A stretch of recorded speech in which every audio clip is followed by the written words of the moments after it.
자, 50대 남성이 다른 사람도 아니고 친누나에게 흉기를 휘둘러서 이 법정에 서는 사건이 있었답니다. 자, 백다희 아나운서 설명 좀 해주시죠. 네, 시간은 지난해 5월로 거슬러 올라갑니다.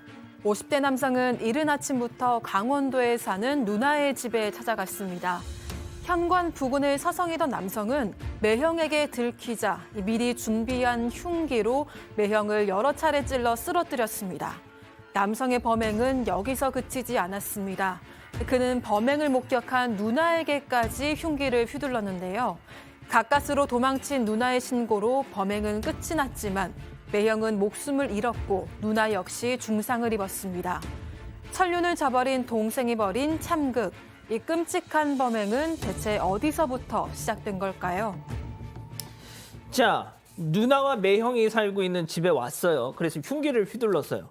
자, 그런데 당연히 매형이 첫 번째 공격 대상이 됐습니다. 그러니까 당연히 누나가 말렸겠죠. 네, 이제 강릉에 찾아갔는데 매형을 먼저 마주쳤습니다. 근데 그 상태에서 매형과 평소에 이렇게 감정이 좋지 않았다고 해요. 그래서 너 여기 뭐하러 왔어? 이렇게 얘기하니까 흉기를 휘두르기 시작하고 매형이 넘어졌는데도 계속해서 흉기를 20차례 넘게 휘두릅니다. 여기서 지금 멈추지 않고 상황을 알고 달려온 누나에게도 흉기를 휘두르는데요. 누나는 가까스로 도망쳐 신고는 했는데 역시 비장이 파열되는 등 중상을 입었고 매형은 목숨을 잃었습니다.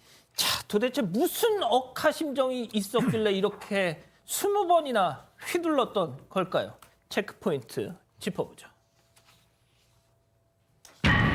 그 집 나한테 줘!입니다. 결국 집 때문이었던 거군요. 네, 맞습니다. 사실 범행의 시작은 집에서부터 시작을 했는데요. 이 남성 이렇다 할 직업도 없는 상황에서 부모님 집에서 살고 있었는데 2020년 4월에 이 집으로부터 이렇게 쫓겨납니다. 쫓겨나는 이유가 원래 그 친누나가 부모님을 위해서 이 집을 사줬는 거예요. 근데 부모님이 정말 애석하게도 뇌출혈로 사망하시자 이 누나가 이제 재판을 통해서 이 집 내가 좀 가지고 와야겠다라고 해서 재판에서 승소하는 바람에 이 남성 이제 집에서 쫓겨나게 되는데 그 뒤에도 이 남성 특별한 직업 없이 여러 곳을 전전하다가 누나에게 이런 말합니다. 집 주세요. 저 집이 필요해요. 라고 이야기하면서 정체불명의 리모델링 비용을 달라는 등 지속해서 금전을 요구하다가 지금 이런 사건이 발생했습니다. 자, 나이가 50이 넘도록 누나가 마련해 준 집에서 어머니를 모시고 살다가 이제 어머니가 가시고 다시 이렇게 집을 내놔라 했더니 그 집에서 쫓겨나자 앙심을 품고 그 집을 달라고 했는데 그걸 거절하자 앙심을 품고 이런 짓을 벌인 겁니다.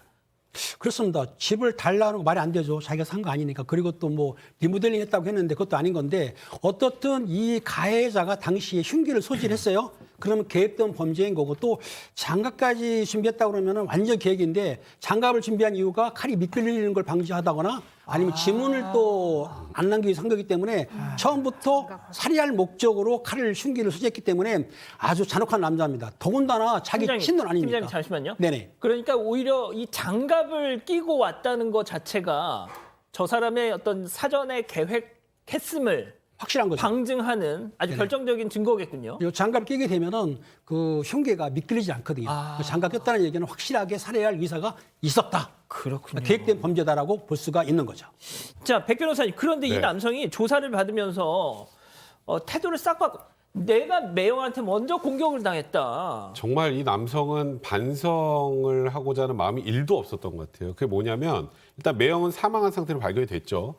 그러면 본인의 형량을 낮출 수 있을 때 여러 가지 고려를 할 수 있는 건 본인이 계획 범죄가 돼버리면 망하는 겁니다. 이 남성 입장에서는. 그러면 어떻게 해야 될까요? 일단 뭐 항소심에서 주장했던 고의를 부정하거나 살해 의도가 없었다고 주장하는 거죠. 아니면 저쪽이 먼저 공격해서 내가 어쩔 수 없이 방어하다 그랬다. 우리가 보통 얘기하는 정당방위, 과잉방위에 관련된 주장을 했던 것 같고 이것도 안 먹히면 어떻게 할까라고 고민했던 것 같습니다. 그 다음에 제가 수십 년간 우울장애와 공황장애를 겪었고 범행 당시에 장애 상태였습니다. 그러니까 심신미약까지 주장을 했었던 겁니다. 하지만 1심 재판부에서는 이런 부분들 다 받아들이지 않았고요. 그러니까 저런 정신질환 상태에 있었고 뭐 과거에 뭐 정신과 진단을 받은 전력이 있다고 하더라도 범행 당시에 전혀 그게 영향을 미치지 않았다고 판단했고 그래서 1심에서는 이 남성에게 징역 18년을 선고했습니다. 자, 그런데 이 사람 아니 나 진짜 살해할 의도 이건 진짜 의도가 없었다니까 하면서 항소까지 했어요. 네, 홀대를 당해서 내가 격분해서 찔렀던 것뿐이지 일부러 그러려고 했던 게 아니다. 그뿐만 아니라 흉기도 내가 살해하려고 가져간 게 아니라 내가 나중에 자해할 목적으로 가지고 갔다. 이렇게 얘기를 했습니다. 앞서 우리 팀장님 말씀 들어봤지만 이 장갑을 끼고 갔다는 거 진짜 제가 생각해도 정말 저는 그게 가장 그 사람의 계획성을 입증해 줄 수 있는 증거라는 생각이 들거든요. 이 사람 행동을 처음부터 끝까지 물론 스스로는 자기가 자기 행동에 대한 정당성을 이야기할지는 몰라도 이런 느낌인 것 같아요. 내가 부모님하고 살았고 그 산 기간이 어느 정도 되면 누나가 그 집을 샀든 안 샀든 이거는 내 집이다. 사실 사람이 어떤 호의가 일정 기간 계속되면 그 호의가 권리로 변하거든요. 그렇기 때문에 그 호의가 권리가 아니라 고마움으로 끝까지 남아야 되는데 그 가족 관계에 있어서조차도 누나 이 집은 내 집이야. 내가 살던 집이니까 누나는 이 집에 대한 소유권을 포기해. 그걸 포기하지 않는 그 누나는 나쁜 사람이야. 이런 생각을 분명히 가졌다라는 말씀을 드릴 수 있겠습니다. 자, 재판부 항소심 재판부는 어떤 판단을 내렸습니까? 뭐 지금 그 얘기 쭉 들어보시면 아시겠지만 장갑까지 끼고 와서 계획적으로 범행을 하려고 했었음에도 불구하고 전부 다 부인하는 거나 마찬가지 상황 아니었겠습니까? 그러니까 당연히 항소는 기각이 됐는데 다만 저는 이 형량 18년이 너무 작다고 판단을 했었는데 재판부에서 이제 반영을 해줬던 건 이 주택에서 이제 나가고 나서 본인이 좀 어려운 생활을 했었고 우울증을 좀 앓았다는 것도 약간은 어느 정도 이 형량에 참작이 됐던 것 같습니다. 하지만 여러 가지 이유로 뭐 생명을 침해하는 범죄 행위에 대해서는 용서할 수 없다라고 하면서 이 남성의 주장을 받아들이지 않았고요. 1심과 동일하게 징역 18년을 선고했습니다. 알겠습니다. 세 번째 사건 이렇게 정리하고요.